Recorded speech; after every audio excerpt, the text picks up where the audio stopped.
इसकी। अब यहाँ से हैंडल घुमाऊंगा तो रेजिस्टेंस कम होगा, स्पीड बढ़ेगी। अब देखिए यहाँ पर नो वोल्ट कॉइल या ओवरलोड कॉइल जो ये है मेरी ओवरलोड कॉइल या रिले, ये उसी प्रकार काम करेगी जैसे ओवरलोड होगी। तो यहाँ पर क्या होगा, ये जो रेजिस्टेंस है सिर्फ इसमें ये वाली चीज समझने के लिए होती है हमारे लिए, ये वाली इतनी, इसमें सिर्फ इतना अंतर होता है बाकी सब चीजों में 3 पॉइंट में और 4 पॉइंट में।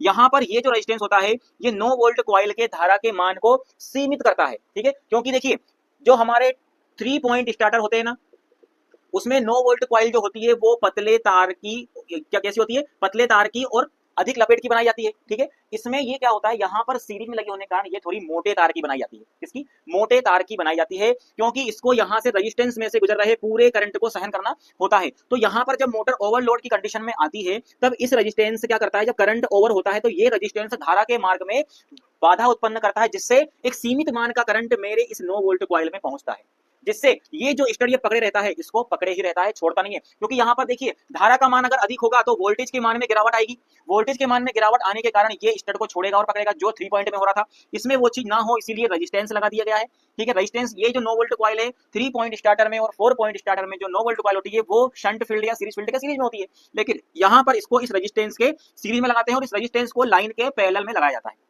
ठीक है। तो ये रेजिस्टेंस धारा के मान को सीमित करके इस नो वोल्ट कॉइल को भेजता है, जिसके कारण नो वोल्ट कॉइल हमारी बहुत अच्छी तरीके से कार्य करती रहती है। ये एक कंपाउंड मोटर दिखाई गई है आपको, ठीक है। ये इसका शंट फील्ड हो गया, ये इसका सीरीज फील्ड हो गया, ठीक है। ये आर्मेचर हो गया, ये मैं नाम भी लिख देता हूँ, ठीक है। ये हमारी overload coil, no volt coil, और ये हमारा कोई रेजिस्टेंस, ठीक है, रेजिस्टेंस हो गया, ठीक है। देखिए 3 पॉइंट स्टार्टर में ये जो रेजिस्टेंस होता है ना, इसको एस्बेस्टस की सीट पर रखा जाता है, किसकी सीट पर, एस्बेस्टस की। और बाकी जो ये चीजें होती हैं ये बेकेलाइट पर, ठीक है, 3 पॉइंट और 4 पॉइंट में, ये आपको ध्यान रखना है। और ये जो नॉब होती है ना, ये इस पॉइंट से छूती हुई चलती है, ना कि ऊपर ऊपर, ठीक है, इससे भी छुई, इससे छुई, तब जाकर तो रेजिस्टेंस हमारा कम होगा धीरे धीरे, ठीक है, और स्पीड मोटर की बढ़ती जाएगी। तो यहाँ पर आप समझ गए 3 पॉइंट की जगह 4 पॉइंट